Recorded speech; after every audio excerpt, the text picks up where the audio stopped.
Next जो solution कर रहे थे,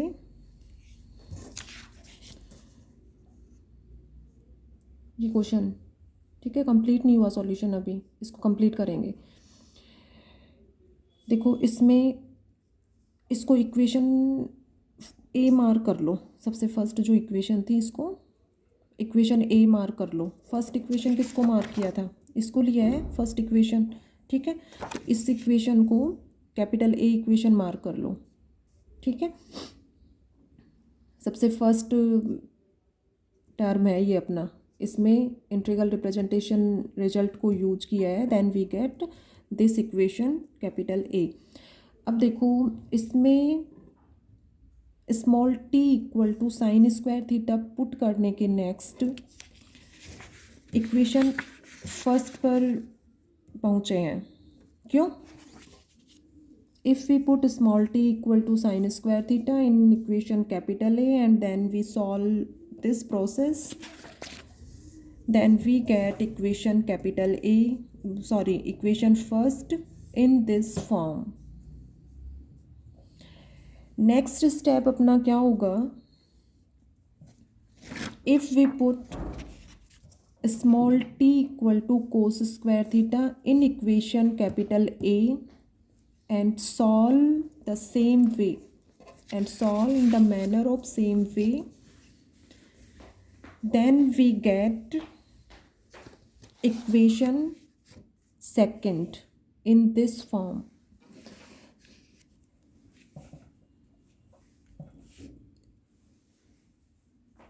मीन्स क्या है कि इक्वेशन कैपिटल ए को small T equal to cos square theta लेते हुए यदि सॉल्व करोगे तो इक्वेशन सेकंड इस फॉर्म में आएगी। सेम इक्वेशन फर्स्ट के एज इट इज आएगा, ओनली इसमें क्या चेंज होगा, उसमें 1 plus rho cos phi raise to the power minus alpha था, इसमें 1 minus rho cos phi raise to the power minus alpha आएगा। आप लोग सॉल्व करके देख सकते हैं। Small T equal to cos square theta लेना, डी टी फाइंड आउट करना, लिमिट्स फाइंड आउट करना थीटा की, और फिर उसको सॉल्व करके देखना ये टर्म इस फॉर्म में आता है या नहीं आता है। एग्जाम में क्या करोगे, इक्वेशन फर्स्ट के नेक्स्ट इक्वेशन फर्स्ट तो सॉल्यूशन कंप्लीट करोगे, जैसे ये सॉल्यूशन किया था इस तरह से कंप्लीट, और एग्जाम में नेक्स्ट क्या लिखोगे, if we put small T equal to cos square theta in equation capital A and solve same way, then we get equation second in this form, ठीक है। एच इट इज इक्वेशन है, only यहाँ पे negative sign आएगा। Exam में इतना time नहीं होगा कि इसको भी सॉल्व करके दिखाओगे, वैसे ही क्वेश्चन लेंथी है ये, ठीक है। तो ये, और अभी आप लोगों के पास टाइम है तो इसको सॉल्व करके देख सकते हैं कि ये वैल्यू सेम इस फॉर्म में आ रही है या नहीं आ रही है, ठीक है। सॉल्यूशन कर लेते हो, ठीक है। नहीं होता है, कहीं प्रॉब्लम आती है, सेम वैल्यू नहीं आती है, then we discuss this. So we find equation first and equation second. Next step में क्या करोगे, दोनों इक्वेशंस को ऐड कर दो, क्योंकि जो राइट हैंड साइड है, ये क्वेश्चन था अपना,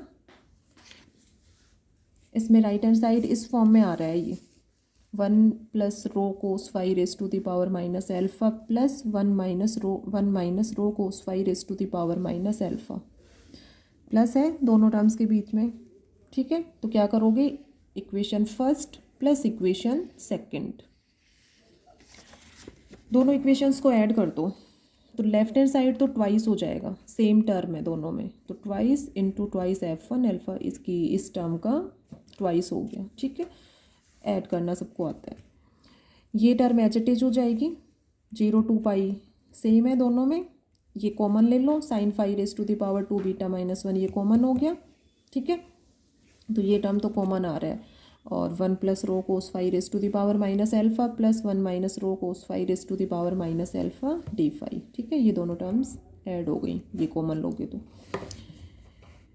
यहाँ पर अब इस स्टेप को देखो, 0 टू पाई है ये, ठीक है। इसको नेक्स्ट स्टेप में चेंज किया है, ट्वाइस 0 टू पाई बाई 2, कि 2 से इंटू किया इसको और इस अपर लिमिट जो है उसका हाफ कर दिया, ठीक है। बाकी टर्म एज इट इज है, ये टर्म एज इट इज है, इधर लेफ्ट हैंड साइड जो है वो एज इट इज है। ओनली 2 से इंटू किया और इसका हाफ हो गया। किस प्रॉपर्टी का यूज करते हुए ये यहाँ पर इसको चेंज किया है, इस टर्म को इस फॉर्म में चेंज किया है। 0 to 2a F X D X equal to 2 0 to a, 2 से इंटू हो गया और इसका हाफ हो गया, ट्वाइस ए का हाफ क्या होगा ए हो गया और 2 से इंटू, ये as it is. If function F of 2a minus X equal to F X, यदि ये कंडीशन सेटिस्फाई होती है then this term is equal to twice 0 to a F X D X. If f of 2a minus x is not equal to fx, then the value of this term equal to 0. Okay, ये properties अपने 11th 12th में integration की जो book थी उसमें अपना ये journal properties थी, सबने रीड की हुई है, ध्यान आ गया होगा। लेकिन देखो और भी थोड़ा सा एक्सप्लेन करते हैं इसको। तो ये तो प्रॉपर्टी है, एज इट इज़ लर्न करनी है, ठीक है। ध्यान आ गया होगा सभी को कि 0 to 2a F X D x की वैल्यू ये और ये होगी यदि इन दोनों कंडीशंस के अकॉर्डिंग। तो इसमें क्या है कंडीशन, इसको थोड़ा एक्सप्लेन करें तो जैसे अपर लिमिट है तो x किससे चेंज हो रहा है, upper limit minus x, 2a minus x, F of 2a minus x, ठीक है। तो इसकी वैल्यू फाइंड आउट करेंगे तो वे सेम फंक्शन एफ एक्स की जो वैल्यू है वही अपना वैल्यू फाइंड आउट हो जाए, तो ये 2 से इंटू हो जाएगा और इसका हाफ हो जाएगा, ठीक है। और ये not equal to F X होता है तो वैल्यू इसकी 0 हो जाएगी। देखो अब देखो इसकी वैल्यू इस फॉर्म में चेंज हो रही है, मीन्स इस प्रॉपर्टी को कैसे यूज करोगे यहाँ पे। नेक्स्ट देखो इस प्रॉपर्टी को कैसे यूज करेंगे। ये है अपना स्टेप 0 to पाई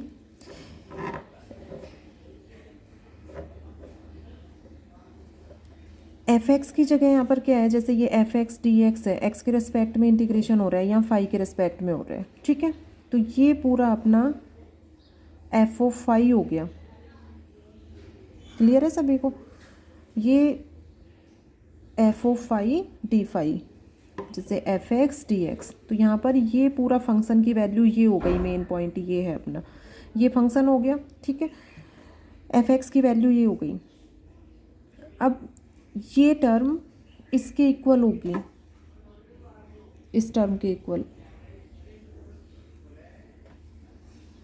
तो इसके लिए यहाँ पर देखो जैसे वैल्यू फाइंड आउट करोगे एफ 2a माइनस एक्स, तो इसके अकॉर्डिंग किसकी वैल्यू फाइंड आउट करोगे, F of pi minus phi.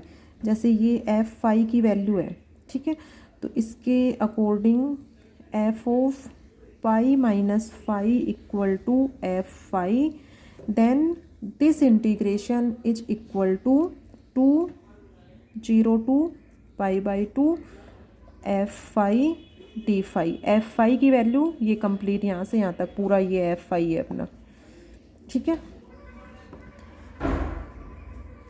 F pi minus phi किसके इक्वल होगा, sine pi minus phi raise to the power twice beta minus 1 plus rho cos phi किससे change हो जाएगा, pi minus phi से,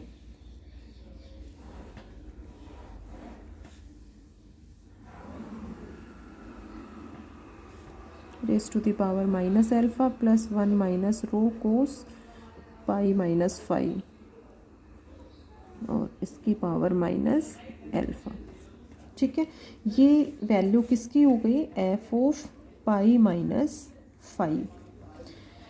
अब solve करो इसको और ये देखेंगे कि एफ फाई के इक्वल है क्या, एफ फाई क्या है, sine phi raise to the power twice beta minus 1 into this and this, ये दोनों पूरा ये डी फाई को छोड़ के ये एफ फाई है अपना पूरा, ये क्लियर होना, फर्स्ट तो यही क्लियर होना चाहिए कि एफ ऑफ फाई की वैल्यू क्या होगी यहाँ पे, ठीक है। जैसे इस प्रॉपर्टी को यूज करना है तो एफ एक्स डी एक्स है, तो इसमें ये वैल्यू फाइंड आउट करेंगे एफ 2a माइनस एक्स, तो जो भी अपर लिमिट है माइनस कर दो फंक्शन को, 2a minus x. Sine 180 degree minus theta क्या होता है, sine theta, sine 5 raise to the power 2 beta minus 1, 1 plus rho, ये देखो cos 180 degree minus theta minus cos theta होगा, तो ये हो जाएगा cos 180 degree minus 5 equal to minus cos 5 raise to the power minus alpha plus 1, ये भी 180 पर चेंज तो होता नहीं है, तो cos 180 degree minus 5 minus cos 5 raise to the power minus alpha. Okay, और ये ब्रैकेट क्लोज कर दो, equal to f of 5, same वही फंक्शन आ गया, ये वैल्यू ही आ गई, नेगेटिव ये वाली टर्म पहले आ रही है 1 minus rho cos 5 raise to the power minus alpha plus ये, तो प्लस साइन है, इसको पहले लिखो चाहे इसको पहले लिखो, वैल्यू आर द सेम, ठीक है। तो ये है, तो f pi minus 5 equal to f 5, so this integration is equal to 2 2 pi by 2 f 5 d 5 इसके अकॉर्डिंग। तो इस ये जो प्रॉपर्टी है इसको, तो ये तो सॉल्यूशन था, एग्जाम में इसको एक्सप्लेन नहीं भी करोगे तो कोई नहीं, क्योंकि यहाँ से सेल्फ अपने को क्लियर, तो आप लोगों को समझाने के लिए पूरा एक्सप्लेन कर दिया। बाकी एग्जाम में सीधे देखो यहाँ पे कि पाई माइनस 5 यहाँ पुट करेंगे, यहाँ पाई माइनस 5, यहाँ पाई माइनस 5, तो सेम यही वैल्यू आ रही है, तो सीधे इसको इसके इक्वल करके और सॉल्व कर दो। तो ये नहीं है कि इतना एक्सप्लेन करोगे इसको, ठीक है। बाकी अब क्लियर होना चाहिए कि इसको इस फॉर्म में इस प्रॉपर्टी का यूज करते हुए कैसे उसको यूज किया है, ठीक है। यदि इसमें कोई चेंज होता, जैसे यहाँ नेगेटिव साइन आता, तो ये नॉट इक्वल टू एफ 5 होता, तो उस केस में इस इंटीग्रेशन की वैल्यू 0 हो जाती, ठीक है, इस टर्म इसके अकॉर्डिंग, सेकेंड कंडीशन के अकॉर्डिंग। तो ये इसके इक्वल हो गया, ठीक है। इक्वेशन ले लो इसको, सेकेंड थर्ड इक्वेशन ले लो, इक्वेशन नंबर थर्ड, ये 2 कैंसिल हो जाएगा, लेफ्ट हैंड साइड और राइट हैंड साइड 2 सेम आ रहा है, ये 2 इस 2 से कैंसिल हो जाएगा और इसकी वैल्यू ये इसके इक्वल आ जाएगी। यही अपने को प्रूव करना था, जो प्रूव करना था उसमें लिमिट जो है वो 0 2 पाई बाई 2 में आ रहा था, इसलिए यहाँ पर अपने को चेंज करना है इसको, 0 2 पाई है, इसको चेंज करना था किस में, 0 2 पाई बाई 2 में, तो वो इस प्रॉपर्टी का यूज करते हुए चेंज करेंगे। तो 2 को कैंसिल कर दो और यही अपने को नेक्स्ट प्रूव करना था, ठीक है। 2 कैंसिल होने के नेक्स्ट ये स्टेप अपना ये हो जाएगा। यहाँ रिप्रेजेंट करो कि रो की वैल्यू क्या है, where rho equal to z upon 2 minus z, तो यही अपने को प्रूव करना था, ओके। तो ये क्वेश्चन जो है वो कंप्लीट हो गया। अब इसको पहले अपने नोटबुक में अच्छे से नोट करना है, स्टेप वाइज स्टेप दोनों वीडियोज़ के अकॉर्डिंग, और फिर इसको रफली सॉल्यूशन करके देखना। फिर भी कहीं क्लियर नहीं हो रहा हो, इस कंडीशन को कैसे अप्लाई किया है क्लियर नहीं हो रहा हो, तो आप लोग मुझे बताएंगे, then we again discuss it.